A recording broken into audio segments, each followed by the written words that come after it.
Selamat pagi kepada Pak Jendri dan teman-teman. Kami yang beranggotakan Liana Septiani, Novika Eriahta, Sylvia Juliana, Amelia Reba, dan Cantika Raisa akan mempresentasikan hasil diskusi kami, yaitu hukum Mendel 1 dan 2. Selanjutnya, Cantika. Latar belakang teori Mendel, yaitu seorang biarawan di sebuah biara Brunn, Austria menyilangkan kacang ercis atau Pisum sativum, kemudian hasil persilangan ditanam dan diamati. Mendel melakukannya selama 12 tahun.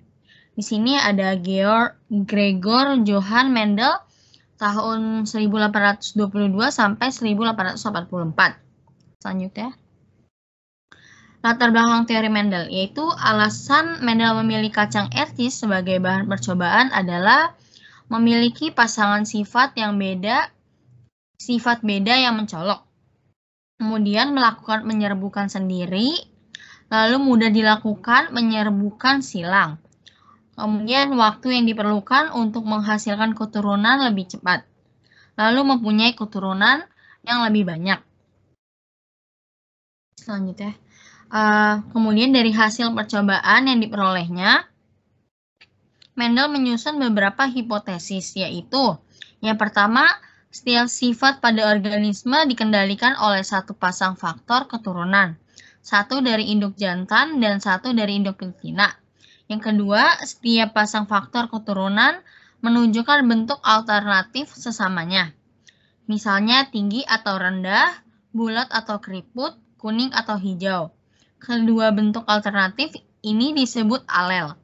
Yang ketiga, apabila pasangan faktor itu terdapat bersama-sama dalam satu tanaman, faktor dominasi akan menutup faktor resesif. Yang keempat, pada waktu pembentukan gamet, pasangan faktor atau masing-masing alel akan memisah secara bebas.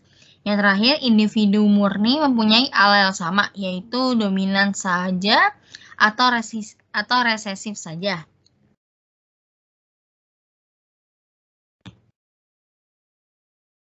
Hukum Mendel 1. Hukum Mendel 1 dikenal juga dengan hukum segregasi. Menyatakan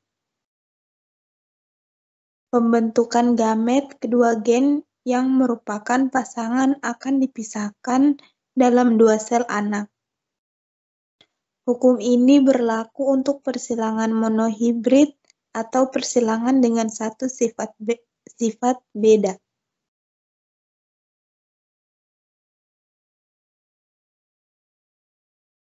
Secara garis besar, hukum ini mencakup 3 pokok. Yang pertama, gen memiliki bentuk-bentuk alternatif yang mengatur variasi pada karakter turunannya. Ini adalah konsep mengenai dua macam alel, alel resesif dan alel dominan. Atau nampak dari luar dinyatakan dengan huruf besar, misalnya R. Yang kedua, setiap individu membawa sepasang gen, satu dari tertua jantan, misalnya WW dalam gambar di bawah, dan satu dari tetua betina, misalnya RR dalam gambar di bawah.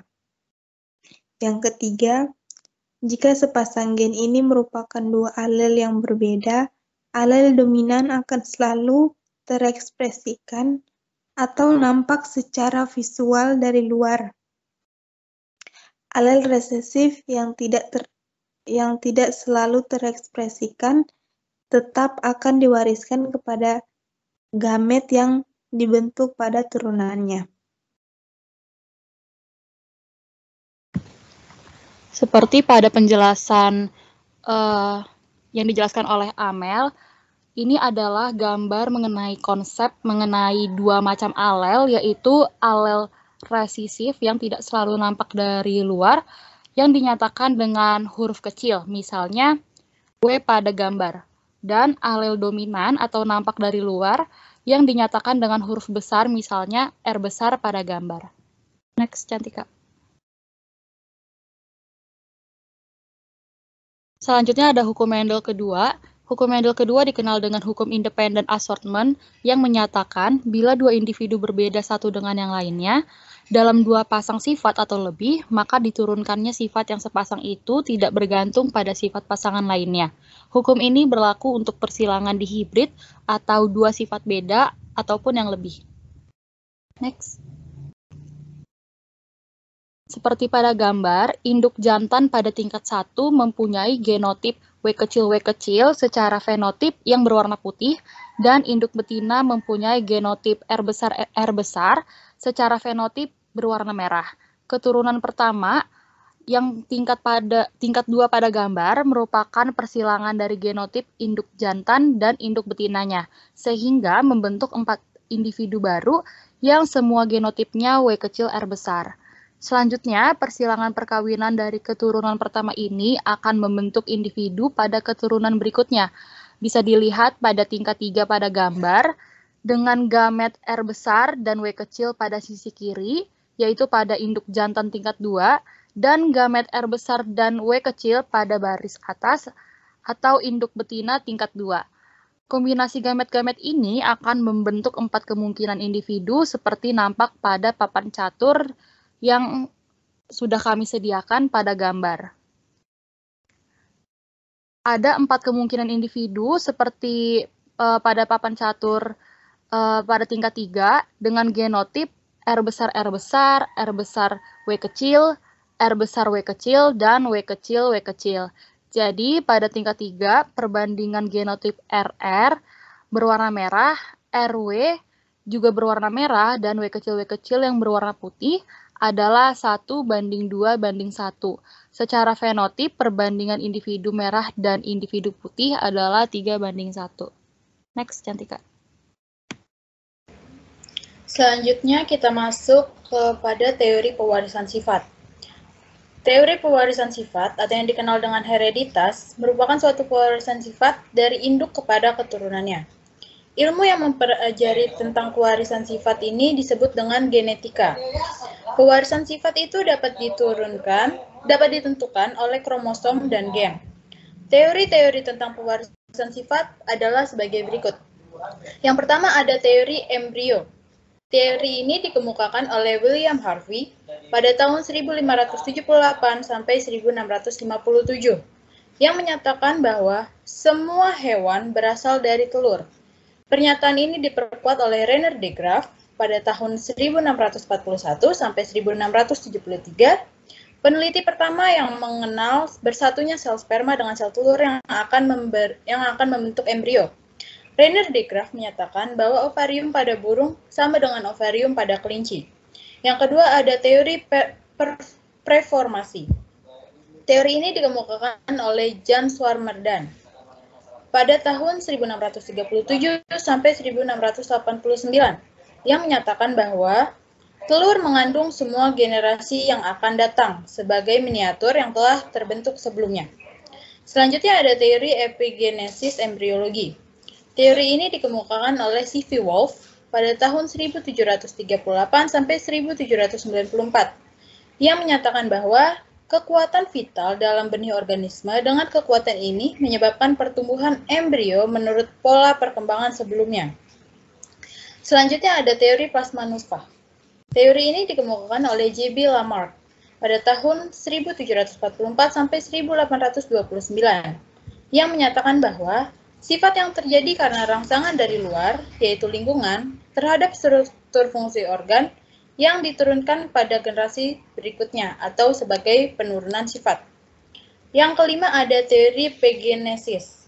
Teori ini dikemukakan oleh Charles Darwin yang menyatakan bahwa setiap bagian tubuh dewasa menghasilkan benih-benih kecil yang disebut gemula.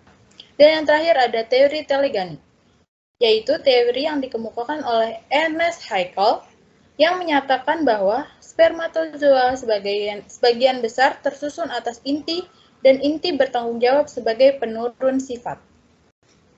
Next slide. Kita masuk ke percobaan Mendel. Percobaan Mendel yang pertama adalah persilangan dua individu dengan satu sifat berbeda. Contohnya yang pertama ada persilangan monohibrid dominan penuh. Dapat dilihat pada tabel berikut. Di sini ada persilangan dari tanaman kacang ercis berbatang tinggi yang disilangkan dengan kacang ercis berbatang pendek. Pada F1, semua batangnya tinggi. Kemudian pada F2, dibiarkan melalui penyerbukan sendiri. Hasilnya, yaitu F2 yang berbatang tinggi dan berbatang pendek dengan perbandingan 3:1. Persilangan ini dapat dilihat dari parental 1, kacang ercis berbatang tinggi dengan batang pendek, kemudian turun kepada parental 2, yaitu berbatang tinggi dengan berbatang tinggi. Next slide. Selanjutnya percobaan kedua yaitu persilangan monohibrid intermediate. Yaitu persilangan ini tidak seperti satu fenotip galur murni, tetapi mempunyai genotip di antara dua induknya. Contohnya adalah pada persilangan yang ini, tanaman Anthinium majus galur murni merah disilangkan dengan galur murni putih. Dari persilangan ini diperoleh hasil F1, yang dimana semua galurnya itu murni putih atau M kecil. Dari persilangan itu diperoleh bunga merah muda. Jika F1 ini ditanam dan diadakan penyerbukan dengan sesamanya, maka menghasilkan F2, yaitu tanaman berbunga merah, merah muda, merah putih, dengan perbandingan 1:2:1. Next slide.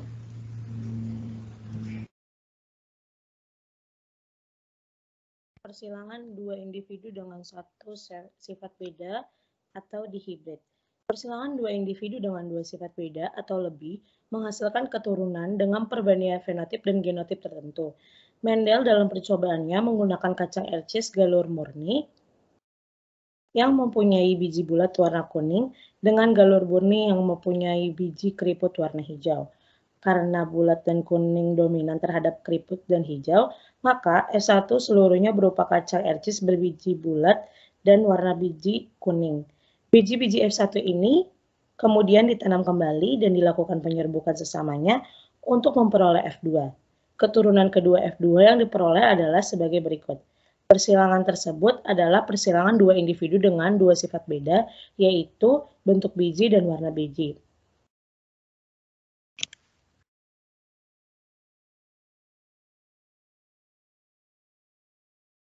Selanjutnya, persilangan dua individu dengan tiga sifat beda atau trihibrid. Misalnya, ada contohnya adalah persilangan kacang ercis dengan tiga sifat beda, yaitu batang tinggi, biji bulat, dan biji warna kuning dengan batang pendek, biji keriput, warna biji hijau.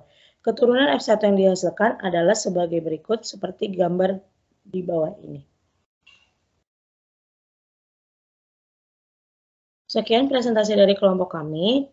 Kurang lebihnya mohon dimaafkan apabila ada pertanyaan. Kami menerima pertanyaan. Terima kasih.